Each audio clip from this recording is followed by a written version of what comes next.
అందరం పండుగలు బ్రహ్మాండంగా చేసుకున్నాము. కోళ్ల పందాలు బ్రహ్మాండంగా ఆడుకున్నారు. 2,000 కోట్ల రూపాయల దాకా పలికింది. ముఖ్యమంత్రి చంద్రబాబు నాయుడు కూడా సతీ సమేతంగా వాళ్ళ ఊర్లో పోయి మంచిగా పండుగలు చేసుకున్నారు. సంతోషం. కానీ ఒకవైపు పండుగలు జరుగుతుంటే మరోవైపు ప్రపంచ ఉద్రిక్త వాతావరణం వస్తూ ఉంది. అమెరికా అధ్యక్షుడు ట్రంప్ నాయకత్వాన వెనుజులాలో ఎలక్ట్ అయినటువంటి ప్రెసిడెంట్ భార్యని నేను రాత్రే తీసుకెళ్ళిపోయారు. బహుశా ప్రపంచంలో వింతైన అరుదైన ఘటన ఏంటంటే ఒక దేశం అధ్యక్ష భార్యని వాళ్ళ భార్యని తీసుకెళ్ళిపోవడం ఫస్ట్ టైం. వాళ్ళు పోయి దాడి చేసి చంపేసి సద్దాం హుసేన్ చంపేశారు, అది వేరు. అది అంటే ఫ్రాక్షన్స్ ఎట్లయితే కిడ్నాప్ చేస్తారో అది చేస్తున్నారు. దీన్ని ఎవరు అందరూ ముక్తిగత ఖండించాలి. దాన్ని ఎన్నికైన ప్రభుత్వం అది. ఎన్నికైన ప్రభుత్వానికి రక్షణ లేకుండా పోతే ఆయా దేశంలో ఉన్న ప్రజలు తిరుగుబాటు చేసి ఓడిస్తే మనకే అభ్యంతరం. ఇప్పుడు నేపాల్లో చేశారు, శ్రీలంకలో అట్లా ఉద్యమం చేశారు, బంగ్లాదేశ్లో అట్లాంటి ఉద్యమం చేశారు. ఆ ప్రజానికి తిరుగుబాటు చేసి ప్రభుత్వాలు పడగొట్టు పర్లేదు. కానీ ఏదో 2,000 కిలోమీటర్లకు అవతల ఉన్నటువంటి అమెరికా వాళ్ళు వచ్చి ఆ విధంగా కిడ్నాప్ తీసుకోవడం అంటే ఆయన ఏమంటాడు, మీరు మారక ద్రవ్యాలు అమ్ముతున్నారు, అది వెనుజులా నుంచి వస్తూ ఉంది అని చెప్తున్నాడు. ఆయన ఎప్పుడు కానీ కుక్కను సంపాదించుకుంటే పిచ్చి కుక్కను చేసి అమ్ముతాడు. సద్దాం హుసేన్ ఏమన్నాడు, నా అణ్వాయుధాలు తయారు చేశాను అన్నాడు. ఏమి లేవని చెప్పినా ఒప్పుకోలే. దాడి చేశాడు, ఆయన చంపేశారు, మీరు హ్యాండ్ ఓవర్ అయింది గవర్నమెంట్. ఇప్పుడు నాకు తేలేదుగా, అణ్వాయుధాలు తయారు చేసే అనుమానం ఇంతవరకు చెప్పలేకపోయారుగా. ఇప్పుడు ఇది కూడా అదే. డ్రగ్స్ సరఫరా చేసిన నెపంతో డ్రగ్స్ కాదు వాళ్ళ ఉద్దేశం, ఆయిల్ సరఫరా కోసం వాళ్ళు పోయింది. పేరేమో డ్రగ్స్, అసలు ఉద్దేశం ఆయిల్. చిత్తం శివుడి పైన, చూపు ప్రసాదం పైన. దానికోసం దాడి చేశారు. దాడి చేసిన వెంటనే అమెరికన్ కంపెనీస్ మీరు పోయింది ఆకుపోయి చేసుకోండి అని చెప్పేశారు. అంటే వాళ్ళు వచ్చింది కేవలం వెనుజులా ఉన్న సంపద. ప్రపంచంలో సౌదీ తర్వాత అతిపెద్ద ఆయిల్ ఉత్పత్తి దేశం వెనుజులా. తర్వాత గ్రనైట్, భూగర్భ సంపద ఇవన్నీ ఉన్నాయి. దాన్ని దోపిడీ చేసుకోవడానికి ఉపయోగపడే పద్ధతి ఆయన దాడి చేసేసాడు. వెనుజులా మనకు చౌకగా ఆయిల్ ఇస్తూ ఉంది భారతదేశానికి, అది ఆపాల. ఇప్పుడు ఇరాన్ మీద దాడి చేస్తున్నాడు. మన సోవియట్ యూనియన్ ఆయిల్ సప్లై చేస్తుంటే సోవియట్ యూనియన్ పైన ఆన్సర్ చేసి మన మీద ఆన్సర్ చేశాడు. 500 times ఆన్సర్ ఆర్థిక బాధ పెట్టాడు. అంటే రాజకీయాలుగా ఉండాలి, డెవలప్మెంట్ ఆస్పెక్ట్ డెవలప్మెంట్గా ఉండాలి. రాజకీయాలకు డెవలప్మెంట్కి ముడిపెట్టి బ్లాక్మెయిల్ చేయడం ఏంటి? మనం ఎందుకైనా మా భారతదేశ ప్రభుత్వం ఎక్కడ చౌకట్టు తీసుకుంటూ పోయి దాన్ని బ్లాక్మెయిల్ చేయడం ఏంటి? అంటే ఒక విధంగా ప్రపంచవ్యాప్త బ్లాక్మెయిలింగ్కి సింబల్ ట్రంప్. హిట్లరు ఒక విధంగా హిట్లర్ని మెచ్చుకోవచ్చు. వాడు దాడి చేశాడు, శత్రువు. నేను కమ్యూనిజాన్ని అంతం చేస్తా అన్నాడు, దాడులు చేశాడు, చివరికి వాడే పోయాడు అనుకోడు, అది వేరు. కానీ వాడికన్నా ఘోరం. ఇప్పుడు ఏమవుతుందంటే ట్రంపే బెటర్గా, హిట్లరే బెటర్గా ఉన్నాడు ఈ ట్రంప్ కన్నా అని. అంటే ఒక రాజకీయ సిద్ధాంతం కోసం ఫైట్ చేసింది హిట్లర్, కమ్యూనిజం ఉండకూడదని చెప్పాను. ఇది కేవలం ఆర్థిక దోపిడీ కోసం దాడి చేస్తుంది ట్రంప్. ఇది ఎకనమిక్ అఫెండర్, ఆర్థికపరమైనటువంటి యాక్టు. ఎకనమిక్ అఫెండర్కి బెయిల్ లేదు మన యాక్ట్ ప్రకారం. ఇది ఎకనమిక్ అఫెండర్ ప్రపంచవ్యాప్తంగా. అంత ఘోరం చేస్తున్నాడు. ఇప్పుడు రష్యా ఇతర దేశాలు ఇంటర్వ్యూ జాగ్రత్త పడుతున్నాడు. ఇప్పుడు నేను కూడా ఏంటంటే ప్రపంచంలో అతిపెద్ద దేశం భారతదేశం. చైనా కన్నా ఎక్కువ జనాభా మందే ఉంది. ఇప్పుడు ప్రపంచంలో పార్లమెంటరీ డెమోక్రసీ ఉన్న దేశం మంది. మరి ట్రంప్ మోడీ దానికి ప్రధానమంత్రి. పద్దాకైనా భారతదేశంలో తక్కువ రోజులు ఉన్నాడు, విదేశాలు ఎక్కువ ఉంటున్నాడు. అప్పుడప్పుడు దేశానికి వచ్చిపోతుంటాడు, దేశలాగా ఎక్కువ ఇతర దేశాలు తిరుగుతున్నాడు. ట్రంప్ చాలా మిత్రుడు ఈయనకి. చెప్పచ్చు కదా, ట్రంప్ యాక్ట్ వల్ల మనం నష్టపోతున్నాము, అతను బ్లాక్మెయిల్ వల్ల మనకు ఆర్థిక ఆంక్షలు చేస్తున్నాయి, టారిఫ్ వచ్చి పడతా ఉన్నాయి, కాబట్టి మాకు ఈ విధంగా చేయడం కరెక్ట్ కాదని చెప్పేసి అనే మాట చెప్తే ఏం పోయింది, కంపెనీ మునిగిపోతాయి. నేను ట్రంప్ చూసి అంత భయపడాల్సిన అవసరం వచ్చింది మోడీకి. మోడీని చూసి భయపడాలి ట్రంప్ కావాలంటే, ఎందుకంటే వాళ్ళు మన మీద ఆధారపడ్డారు. నో జరవు పోంగా బెల్లం కొట్టిన రాయిలాగా ఒకటి ఉన్నాడు. మరి నేను ఇంత పొడుగున్నాను, ఇంత వెడల్పున్నాను, నాకు ఇంత గడ్డ ఉంది, మీసాలు ఉన్నాయని చెప్పేసి, ఎందుకే రొయ్యలు కూడా మీసాలు ఉంటాయి, నీకు మీసాలు ఉన్నాయి. రొయ్యలకు మీసాలు ఉన్నాయి, మోడీకి మీరు గడ్డం ఉంది, ఏం తేడా? ఇప్పుడు నేను కోరేది ఏంటంటే, మోడీ ప్రధానమంత్రిగా నిలబడడానికి కారణం చంద్రబాబు నాయుడు, నితీష్ కుమార్. ఏపీ ముఖ్యమంత్రి చంద్రబాబు నాయుడు, బీహార్ ముఖ్యమంత్రి నితీష్ కుమార్. వీళ్ళిద్దరు కానీ విత్డ్రా చేసుకుంటే పడిపోద్ది గవర్నమెంట్. ఈవెన్ టుడే ఈ రెండు రాష్ట్రాలు కానీ వెనక్కి తీసుకుంటే పార్టీలు కొన్ని ఉండదు. అలాంటప్పుడు మోడీకి నేనని చెప్పాలా. అందులో ఏంటి, హైటెక్, అమెరికా సంబంధాలు, ఎప్పుడు అమెరికాను పొగుడుతూ ఉంటాడు. మాట అయితే నువ్వేం బట్టి మాట్లాడుతున్నావు, నీ కొడుకు కూతురు అమెరికాలో ఉంటారు, నువ్వు అమెరికా మాట్లాడతావని చెప్పేసి నన్ను ఎగతాళి చేస్తుంటాడు. ఇప్పుడు నిన్ను అడుగుతున్నా, నా కొడుకు కూతురు ఉండడానికి సరే అర్థమైంది, నువ్వు ఇంత పొగుడుతున్నావు కదా ట్రంప్ని, మరి ఆ మాత్రం నోరు తెరిచి మాట్లాడమని ట్రంప్ మోడీకి ఎందుకు చెప్పలేకపోతున్నావు? నేను మేము సపోర్ట్ చేస్తామని నాకు అవమానంగా ఉంది, నాకు దేశంలో మంచి పేరు ఉంది, ప్రభుత్వాన్ని మార్చిన ఘనత నాకు ఉంది, ప్రధానమంత్రి ఎంపిక చేసిన ఘనత నాకు ఉంది, తన బిల్ గేట్స్ని తీసుకొచ్చి ఇక్కడ పెట్టాము, కాబట్టి నాకు అవమానంగా ఉంది, కనీసం నువ్వు నోరు తెరిచి ట్రంప్ చేసే దుశ్చర్యలు కనీసం ఒక మాట నేను చెప్పలేకపోతున్నాడు. మోడీ బానిస, ఇతను కూడా బానిసానా, చంద్రబాబు నాయుడు కూడా. This is the time. ఎక్కడో యుద్ధం జరుగుతానుకోలేదు, ఎక్కడ యుద్ధం జరిగినా ప్రపంచంలో దాని ప్రభావం ఉంటుంది. ఇప్పుడు 2 దేశాల మధ్య జరిగే యుద్ధం కాదు ఇది. ఏ మూల ఇంటర్ స్టేట్ తగులు వస్తే ప్రపంచం అంతా దానిపైన ప్రభావం పడుతూ ఉంది. అందువల్ల ఇది ప్రపంచవ్యాప్తంగా వచ్చేటువంటి దుష్ప్రమాణం కాబట్టి, ఏ మూల ఎక్కడ యుద్ధం జరిగినా నష్టం కాబట్టి, తర్వాత ఆర్థిక బ్లాక్మెయిల్ చేసేటువంటి లింక్ వచ్చింది కాబట్టి తప్పనిసరిగా నోరు తెరవాలి మోడీ నోరు తెరకపోతే నోరు తెరిపించే బాధ్యత చంద్రబాబు తీసుకోవాలి. ఆ బాధ్యత తీసుకోకపోతే మీరంతా ట్రంప్కు బానిసల కింద ఎక్క. ట్రంప్కు బానిసగా ఉండాల్సిన అవసరం ఏమవుతుంది? ప్రజానీకానికి బానిసగా ఉండండి, భారత ప్రజానీకానికి బానిసగా ఉండండి, ఆంధ్రప్రదేశ్ ప్రజానికి బానిసగా ఉండండి, కానీ ట్రంప్కు బానిసగా ఉండాల్సిన కారణం ఏమైతే వచ్చిందండి? నేను దీన్ని తీవ్రంగా ఖండిస్తున్నాం. తక్షణం కదలా చెప్పేసి అని నేను కోరుతా ఉన్నాం. ఇప్పుడు రేపటి నుంచి రేపు ఖమ్మంలో బహుశా ఫస్ట్ టైం సెన్సరీ సెలబ్రేషన్స్ రావడం. 100 సంవత్సరాలు డిసెంబర్ 26కి అయిపోయింది, కానీ అప్పుడు లోకల్ బాడీ ఎన్నికలు వచ్చిన వల్ల వాయిదా వేశారు. ఇప్పుడు ఇతర కంట్రీస్ నుంచి వస్తున్నారు. రేపు దాదాపుగా 4-5 lakhs పీపుల్ దానికి మొబైలైజ్ అవుతున్నారు. 2 తెలుగు రాష్ట్రాల్లో ఉన్న ప్రజానీకం కూడా కమ్యూనిస్ట్ పార్టీ వస్తున్నారు. పెద్ద ఎత్తున జరుగుతుంది. పెద్ద ఎత్తున జరుగుతున్నాయా? ఏం సాధిస్తారు మీరు? వస్తారు, జెండాలు పూనుకుంటారు, వస్తారు, కేకలేసిపోతారు, అంతేనా, ఇంకేం లేదా అని అడగచ్చు. అదొకటే కాదు, 100 సంవత్సరాలు మీరు ఏం చేశారు అనే ప్రశ్న కూడా వస్తుంది. కానీ భారతదేశ రాజకీయ వ్యవస్థ మౌలిక మార్పుల కోసం కమ్యూనిస్టులు కృషి చేశారు. స్వాతంత్రం కోసం పోరాటం సాగించినప్పుడు అందరూ కలిసి ఉన్నాం. అటు ఎక్స్ట్రీమ్స్ మొదలుకొని రియాక్షన్స్ దాకా మొత్తం కలిసే ఉండి బ్రిటిష్ వాళ్ళకి వ్యతిరేకంగా నిలబడింది. ఇప్పుడు అది కాదు. బ్రిటిష్ సామ్రాజ్యవాదికి వ్యతిరేకంగా నిలబడినప్పుడు ఒక ఐక్యత వచ్చింది.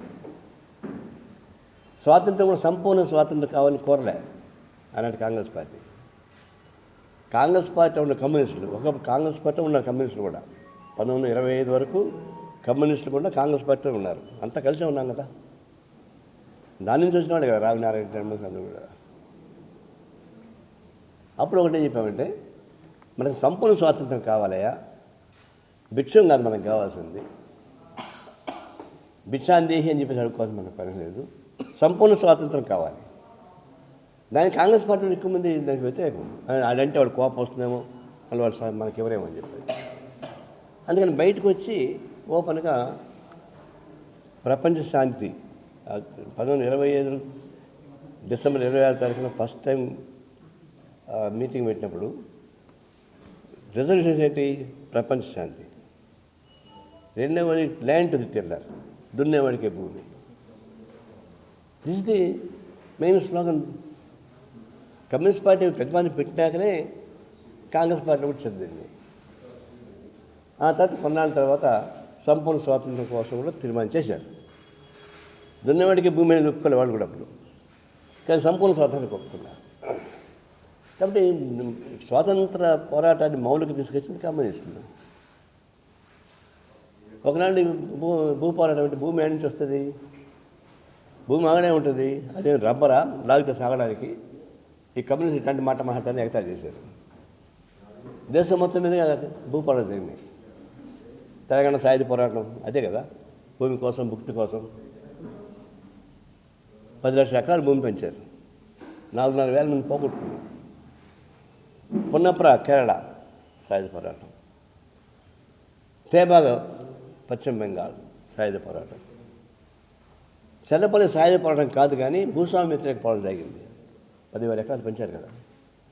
అంటే అక్కడక్కడ చాలా భారతదేశం మొత్తం మీద భూమి కోసం జరిగిన పోరాటాలు ఎక్కువ,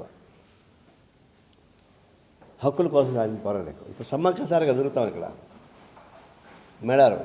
అది సమ్మక్క సారక్క దేవతలను కొని దేవుళ్ళకు పూజిస్తున్నారు, మంచిదే. కానీ సమ్మక్క సారక్క ఎవరి కోసం ఫైట్ చేశారు? గిరిజనులకు రైట్ కోసం ఫైట్ చేశారు. శిస్తుకి వ్యతిరేక ఫైట్ చేశారు. గిరిజనులకు శిస్తులు వసూలు చేయకూడదు, గిరిజనులకు హక్కు కావాలి భూమిపైన. ఆ పోరాటంలో వాళ్ళు అసలు బశారు, తల్లి ప్రసిద్ధులు వాళ్ళు సమ్మక్క సారక్క. అందువల్ల ఘటన తీసుకుంటే భూమి కోసం, పేదవాడి హక్కుల కోసం వివిధ పద్ధతులు పోరాటాలు జరిగినాయి. దాని ఫలితంగానే జాతీయ ఎజెండాగా భూ సమస్య జాతీయ ఎజెండాకి వచ్చింది. చరిత్ర ఇందిరాగాంధీ కూడా దాన్ని యాక్సెప్ట్ చేసి అధికారపూర్వకం చేయాల్సి వచ్చింది.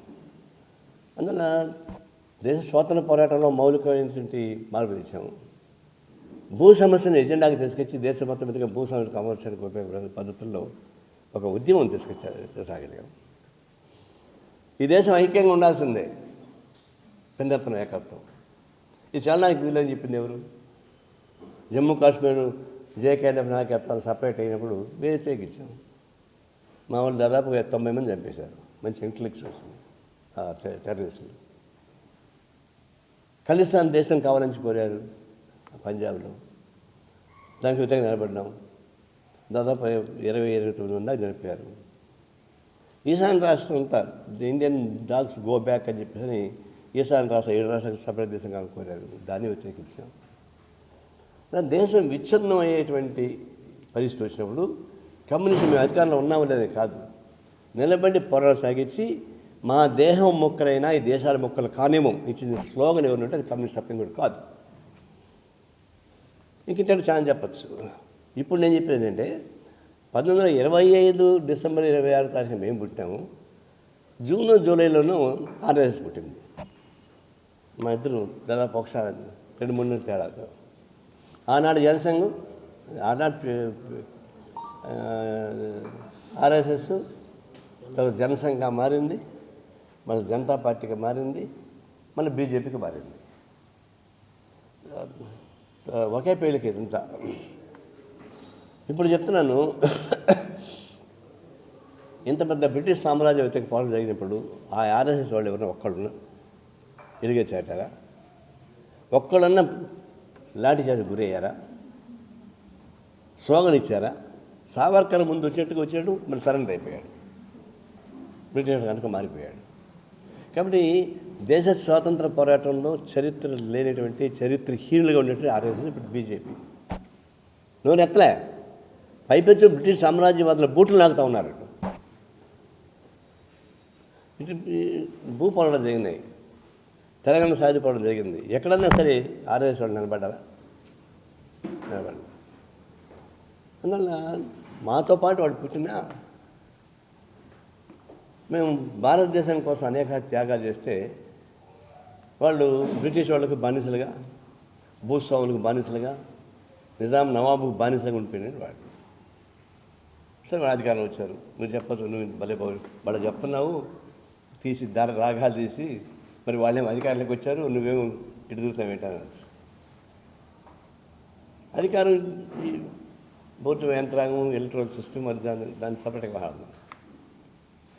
కానీ ఎలాంటి చరిత్ర లేని, త్యాగాలు లేని వాళ్ళు అధికారంలోకి వచ్చినప్పుడు ఎట్లా వచ్చారని మేము చెప్పేది కదా, మేము చెప్తాం, చాలా వస్తూ ఉన్నాయి ఆర్టికల్స్, మీరు ఆలోచించుకోవాలి.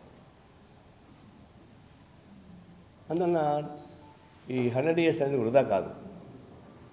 సామాన్య ప్రజానికానికి హక్కులు నేర్పించింది, పోరాట పటిమని నేర్పించింది, తిరుగుబాటు మనస్తత్వం నేర్పించింది, ఆర్థిక అసమంతరితంగా ఫైట్ చేయడానికి ఉపయోగపడింది, భిన్నత్వం ఏకత్వం, అన్ని కులాలు మతాలు కలిసి ఐక్యంగా ఉండాలని చెప్పేసి పిలిపించింది.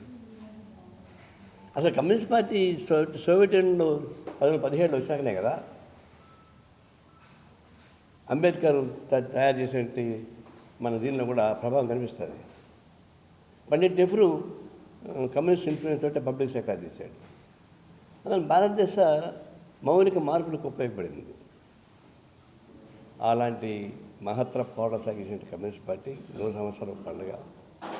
సరే, ఇప్పటిదాకా సంక్రాంతి చేసుకున్నాం. ఆ సంక్రాంతి ఉత్సవాలు మేము కూడా పాల్గొన్నాం. ఒకప్పుడు ఉత్సవాలు మాకొద్దు, ఈ పూజలు మాకొద్దు అనేవాళ్ళు. ఇప్పుడు పూజలు చేయకపోయినా భారతదేశ ప్రజానీకానికి ఉన్నటువంటి సాంప్రదాయం ప్రకారం సంక్రాంతి పండుగ చేస్తే తప్పేం లేదు. మేము కూడా 3 రోజులు దాన్ని అనుకున్నాం. అయితే సరిపడి ఇప్పుడు కమ్యూనిస్ట్ పార్టీ ఆవిర్భావ ఉత్సవాల్లో పాల్గొంటున్నాం రేపటికి, మొత్తం కేరళ అంతా. భవిష్యత్తులో దీన్ని కలిసి చర్చిస్తాం. సరే, ఇంకా కమ్యూనిస్ట్ యూనిటీ అవన్నీ చాలామంది చెప్తున్నారు కాబట్టి మనం చెప్పక. ఇప్పుడు ప్రమాదం ఎవరి నుంచి వచ్చింది ఈ దేశానికి? కమ్యూనిస్ట్ వాళ్ళు రాలే, ఆపరేషన్ కంగారు వాళ్ళు దాని నుంచి రాలే. స్వయాన మనం ఎన్నుకున్నటువంటి ప్రధానమంత్రి మోడీ నుంచే వచ్చింది దేశానికి ప్రమాదం, రాజ్యాంగానికి ప్రమాదం. అందుకే మనం పిలిపించాం, ఈ దేశాన్ని కాపాడదాం, ప్రజాస్వామ్యాన్ని కాపాడదాం, సెక్యులరిజాన్ని కాపాడదాం పిలిపించాల్సి వచ్చింది. ఇప్పుడు మళ్ళీ అదే పిలిపిస్తున్నాం, దేశాన్ని కాపాడిన పద్ధతి. ఇప్పుడు నక్సలైట్ని చంపేశాం, సమాధి కట్టేశాం, ఇక అంతా పోయి పార్టీలు చేసుకుని చెప్పేసి చెప్తున్నారు. అంటే సమాధి కడితే సమాధి నుంచి రారా? విప్లవ పోరాటాలు సమాధుల నుంచి వస్తాయి, అడవుల నుంచి వస్తాయి, మనుషుల నుంచి వస్తాయి, నడిగట్ట విజయవాడ నుంచి కూడా వస్తాయి. ఆ పరిస్థితి అట్లా వస్తాయి. ఉద్యమాన్ని ఇప్పుడు ఒక మనిషి తయారు చేసేది కాదు, ఉద్యమం మనుషులను తయారు చేస్తుంది, ఉద్యమ నాయకుల్ని సృష్టిస్తుంది. నక్సలైట్ని చంపారేమో కానీ నక్సలిజం చంపగలరా? నక్సలిజం అనేది ఒక సిద్ధాంతం, మానసిక నిర్దేశించిన సిద్ధాంతం. అది ప్రపంచవ్యాప్తంగా ఉంది, గ్రాస్ రూట్లో ఉంది. పెద్ద ఎల్ల వచ్చినప్పుడు గరికి పాసు కూడా ఇట్లా వంగుతుంది, అది ఎల్ల పోయినాక దాన్ని లేచించి ఉంటుంది. అట్లాంటి ఉద్యమాలు కొన్ని ఉంటాయి. మీరు నక్సలైట్ల పేరుతో చెప్పినంత మాత్రం నక్సలిజం పోదు. అయితే నిజంగా నక్సలైట్ని చంపడానికి వచ్చారంటే కాదు, దానికి కడుపులో చెడ్డ ఉద్దేశం ఉంది. అది అతి విలువైనటువంటి భూగర్భ సంపద ఉంది, మణిపూర్ నుంచి బయలుదేరేదాకా. దాన్ని సంపన్న వర్గానికి, కార్పొరేట్ వర్గానికి దోచిపెట్టాలి. దోచిపెట్టాలంటే అక్కడ గిరిజనులు ఉండకూడదు, గిరిజనులు ఉండకూడదు అంటే నక్సలైట్లు ఉండకూడదు. కాబట్టి నక్సలైట్లని చంపడం అనేది కేవలం నక్సలిజం సిద్ధాంతం వల్ల కాదు. కార్పొరేట్ కంపెనీలకు ఎట్లా ఊడిగం చేయాలో ఆ ఊడిగం చేయడానికి ఉపయోగపడే పద్ధతిలో ముందుగా నక్సలైట్లు చట్టాలు తీసుకున్నారు, ఆ తర్వాత గిరిజనుల్ని పంపించేస్తారు. ఉద్దేశం అది. ఇప్పుడు ఏమైంది, నిన్న 3-4 రోజుల క్రితం ఒక జీవో పాస్ చేశారు. అడవి మార్గంలో రోడ్లు వేసుకోవడానికి, చెట్లు పెంచడానికి కార్పొరేట్ సంస్థలకి అప్పగిస్తున్నారు. అది కాన్స్టిట్యూషన్, అది 9th షెడ్యూల్, దాన్ని మార్చడం సాధ్యం కాదు. ప్రెసిడెంట్ ఆఫ్ ఇండియా సంతకం పెడతారు తప్ప దాన్ని మార్చలేము. షెడ్యూల్డ్ ఏరియా దాన్ని మార్చాలంటే సుదూరంగా మళ్ళీ ఆలోచన ఏంటి? అంతమంది వైస్ ప్రెసిడెంట్గా అది వెంకయ్యనాయుడు ఉన్నాడు. వెంకయ్యనాయుడు ఆటోమేటిక్ ప్రెసిడెంట్ అవుతారని అందరూ అనుకున్నాం. కానీ ఎందుకు వెంకయ్యనాయుడు తప్పించి ముర్మును తీసుకొచ్చి పెట్టారు? ఆమె మహిళ గిరిజన మహిళను ప్రెసిడెంట్గా చేస్తే అడవి సంపదకు సంబంధించిన 9th షెడ్యూల్ మాత్రం ఈజీ. ముళ్ళుని తీయాలంటారు కదా, 6th షెడ్యూల్ 9th అంటే ఇంకోటి. అంటే అడవి సంపద ఒక ఆ చట్టాన్ని మార్చాలంటే ప్రెసిడెంట్ ఆఫ్ ఇండియా సంతకం పెట్టినప్పుడు మారదు. అది పెట్టించేశారు 2023లో ఆ సంతకం పెట్టించేశారు. ఇప్పుడు అది ఇచ్చేస్తున్నారు. ఇప్పటికే నంబార్లు శాఖలు చంపినప్పుడు ఒక 22,000 ఎకరాలు ఇచ్చేశారు. హిట్మ్యాన్ చంపినప్పుడు ఒక 15,000 ఎకరాలు ఇచ్చేశారు. ఇప్పుడు అధికారపూర్వకంగా రోడ్లు వేసుకోండి, అడవులు పెంచండి అంటున్నారు. అర్థం ఏంటి? వాడు అడవులు పెంచుతూ ఊరికి వస్తుపోతున్నాడు, ఆ సంబంధం దోసుకొని పోతున్నాడు. 4 లక్షల చెట్లు కొట్టేస్తున్నారు. మనం అడవి పెంచుకుంటే ఎకలాజికల్ బ్యాలెన్స్ ఉంటుందంటే అడవిని నరికేస్తున్నారు. ఇప్పుడు కలప దొంగలకి, ఎర్రచందనం స్మగ్లర్స్కి అధికారపూర్వక పీఠం ఇచ్చేశారు. అది దాని ఉద్దేశం. అందులో ఇవాళ చెప్పేది ఒకటి, చేసేది ఒకటి. ఇక ప్రజాస్వామ్యం చేస్తారో తెలుసు. గవర్నర్లు ఉపయోగించుకోవడం ద్వారా ఆయా రాష్ట్రాలు అయితే ఇబ్బంది పడతారో తెలుసు, చూస్తున్నాం మనం. మళ్ళీ చెప్పకుండా చాలామంది చెప్పాం కాబట్టి వాళ్ళు వ్యతిరేక ప్రభుత్వాలని త్రూ గవర్నెన్స్ పరిపాలన ద్వారా ఇబ్బంది పెడుతున్నారు. మన ఫెడరల్ స్పిరిట్ కదండి, ఫెడరల్ రాజ్యాంగం పద్ధతి కదా. ఆ రాష్ట్రాల్లో కొన్ని ప్రాంతీయ పార్టీ వచ్చేసినాయి, కేంద్రంలో ఒక పార్టీ ఉండొచ్చు, రాష్ట్రానికి ఒక పార్టీ ఉండొచ్చు. దిస్ ఫెడరల్ స్పిరిట్ అది. కానీ దాన్ని దెబ్బ కొడుతున్నారు ఇప్పుడు. అది ఒక ప్రమాదం. అందువల్ల ఇది ఫెడరల్ వ్యవస్థను ధ్వంసం చేయడం, అటవీ హక్కుల్ని కాలరాయడం, ఇవన్నీ కూడా రాజ్యాంగంలో ఉన్న మార్పుల కోసం. అంటే రాజ్యాంగానికి ప్రమాదం ఎవరు చేస్తారంటే, ప్రమాదం మేం తేలేదు, తుపాకీ చేపట్టిన నక్సలైట్ల వల్ల రాలేదు. మీరే మీ తల్లి గర్భంలో నుంచి వచ్చి మీ తల్లిని చంపేస్తున్నారు. ఏ రాజ్యాంగాన్ని ఉపయోగించుకుని అధికారానికి వచ్చారో మీరు రాజ్యాంగం చంపేస్తున్నారు. అంటే మీ తల్లి గర్భం నుంచి బయట రాగానే తల్లిని చంపినట్టు. అమ్మని చంపినంత పాపం, రాజ్యాంగం చంపినంత పాపం. దీన్ని మేము వివరంగా వ్యతిరేకిస్తున్నాం. సరే, ఇక్కడికి వచ్చాం కాబట్టి ఒక 2 విషయాలు చెప్పాలి మీకు. ఎక్కువ విషయాలు ఏసో చెప్పుకుంటాడు. ఇది నదీ జలాల సమస్య, అది కేవలం ఒక స్టేట్ సమస్య కాదు. వాస్తవానికైతే మహారాష్ట్ర, కర్ణాటక, ఆంధ్ర, తెలంగాణ, తమిళనాడు కూడా వస్తుంది. ఉమ్మడి రాష్ట్రం ఉన్నప్పుడే తగు ఉంది ఇక్కడ. ఉమ్మడి రాష్ట్రం ఉన్నప్పుడే ఆ తెలంగాణ గోదావరి నదీ జలాలు, కృష్ణా నదీ జలాలు పంపిణీలో తగు ఉంది. పోలవరం కట్టేటప్పుడు తగు ఉంది. అంటే విత్ ఇన్ ది స్టేట్లోనే తగు ఉన్నప్పుడు ఇప్పుడు 2 రాష్ట్రాలు విడిపోయినాయి. అంతకుముందు మనం ప్రాజెక్టు కడతామంటే కర్ణాటకలో ఎందుకు ఇబ్బంది పెట్టారు, మహారాష్ట్రలో ఎందుకు ఇబ్బంది పెట్టారు? మీరు ప్రాజెక్టు కట్టేసుకుంటే దీనికి మీకు హక్కులు వచ్చేస్తాయి, మళ్ళీ రేపు మేము కట్టుకోవాలి, మాకు ఇబ్బంది కాబట్టి మేము ఒప్పుకొని చెప్పేసి అని మహారాష్ట్ర పేజీ పెట్టారు. ఇప్పుడు చంద్రబాబు కూడా పోయాడు కదా, దెబ్బతిన్నాడు పోయాడా? బాబ్లీ పేజీ. మరి అంత కాంప్లికేట్ ఉన్నప్పుడు అందులో 2 రాష్ట్రాలు, తెలంగాణ ఒక సెంటిమెంట్ ఏర్పడింది. పాలిటిక్స్ కన్నా సెంటిమెంట్స్ ఏర్పడింది. ఇప్పుడు సడన్గా ఒక 80,000 కోట్ల రూపాయలు పోలవరం బనకచెర్ల ప్రాజెక్ట్ వేసి పెట్టారు. చంద్రబాబు నాయుడు గారు పెద్ద పవర్ పాయింట్ చూపించి ఈయనేదో డాక్టరేట్, మామూలుగా డాక్టరేట్ పెట్టవచ్చు నాకు తెలుసు, అది వేరు. ఆయన నిపుణులాగా తెలిసిపెట్టి పవన్ చూపించాడు. అప్పుడే చెప్పారు, చూశాను నేను, మసలు చెప్పాను, రెచ్చగొడుతున్నారు మీరు, ఏకపక్షంగా మీరు అనౌన్స్ చేయడం వల్ల ఒప్పుకోరు అంటే. ఇప్పుడు అమాయకంగా ఏమన్నారంటే, చంద్రబాబు నాయుడు చాలా తెలివైనవాడు, నేషనల్ ఇంటర్నేషనల్గా గ్రిప్ ఉన్నవాడు, ఆయన అమాయకులు నేనేమనుకోను. ఇక్కడ లోకేష్ అమాయకులు ఒప్పుకుంటాను, కానీ చంద్రబాబు అమాయకుడు కాదు. ఆయన ఏమన్నాడు, మిగిలిన మేము వాడుకుంటామండి, సముద్రం పోయేది వేస్ట్ అయిపోతాయి కదా, మేము వాడుకోకూడదు అంటాడు. చూడడానికి నిజం కదా, మిగిలిన నీళ్ళే కదా అంటారు. మిగిలిన నీళ్ళు వాడుకోవడం మొదలుపెడితే మనం ప్రాజెక్టు కట్టేస్తే రేపు వాళ్ళు ప్రాజెక్టు మనం ఎక్కువ కట్టుకున్నాం, తెలంగాణలో కట్టుకోలే. ఇప్పుడు వాళ్ళు రేపు కట్టుకోవాలంటే మాకు రేపే రైట్స్ అంటే వాళ్ళు ఎంజాయ్మెంట్ రైట్ మాకు ఉంది కాబట్టి మాకు నష్టం లేకుండా కట్టుకోమని పేచి పెట్టే అవకాశం ఉంది. అందుకే తెలంగాణ ఏంటంటే ముందు మిగిలిన నీళ్ళు పంచుకుందాం. సంవత్సరానికి 2,000, 1,000-2,000 టీఎంసీలు పోతున్నాయి.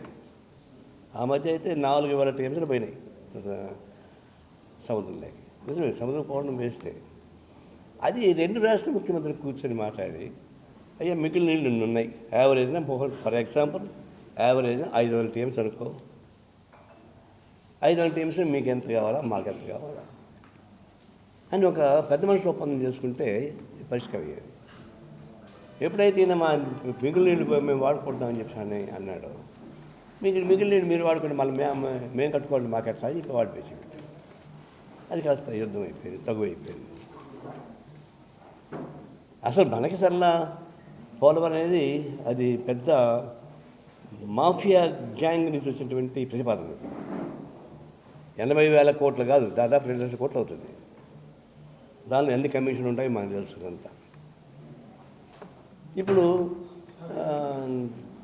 పోలవరం నుంచి నల్లమల సాగర్ పెట్టుకున్నాడు, అది కూడా ప్రాబ్లమే. చివరికి సిపిఐ మొట్టమొదటి చెప్తాను, మీరు స్టేట్మెంట్ ఇవ్వబాకండి, చీప్ ప్రచారం వద్దు, ఇంటర్నల్గా కూర్చొని మాట్లాడుకోండి, ఒక స్పష్టమైన అవగాహన రండి. అప్పుడు రెచ్చగొట్టేవాళ్ళు ఉన్నారు. ఇప్పుడు ఇక్కడ వైసీపీ రెచ్చగొట్టడానికి సిద్ధంగా ఉంది ప్రతిపక్ష పార్టీ కాబట్టి, ఆ టీఆర్ఎస్ సిద్ధంగా ఉంది ప్రతిపక్ష పార్టీ కాబట్టి. ప్రతిపక్ష పార్టీలు ఏం చేస్తారు, ఇక్కడ వంకాయలు కోసుకుంటారు ఉంటారు, వాళ్ళ ఏదో ఒక చిల్లు పెడుతూనే ఉంటారు. అందుకే అది అపోజిషన్ లేదు. కాబట్టి వాళ్ళు ఏమనుకుంటారు మీకు అనవసరం. మనకు మీరు స్పష్టంగా 2 తెలుగు రాష్ట్ర ప్రజానీకానికి న్యాయం చేకూర్చే పద్ధతులు బ్లూ ప్రింట్ చూసండి. సెంట్రల్ గవర్నమెంటు మీ మాట వింటుంది కదా, మాట వాళ్ళు కూడా అవసరం పెట్టండి, అట్లా పరిష్కారం చేసుకోమని చెప్పాం. చివరి కోర్టుకు పోయారు. కోర్టు వాళ్ళు ఏం చెప్పారు, కోర్టు మేము చెప్పినాం, కోర్టు వేస్ట్, ఇది న్యాయ వ్యవస్థ దీన్ని పరిష్కారం చేయలేదు అంటే వాళ్ళు అసమర్థం చెప్పడం చేయలేదు, వాళ్ళ వల్ల కాదు. Both are the elected governments, water issue delicate issue ఇది, అది కోర్టులో పరిష్కారం చేయలేదు. అందువల్ల మీ ఇద్దరు పరిష్కారం చర్చలు పరిష్కారం చేసుకోమని చెప్పాడు. సిపిఐ ఏం చెప్పిందో అది చెప్పారు వాళ్ళు కూడా.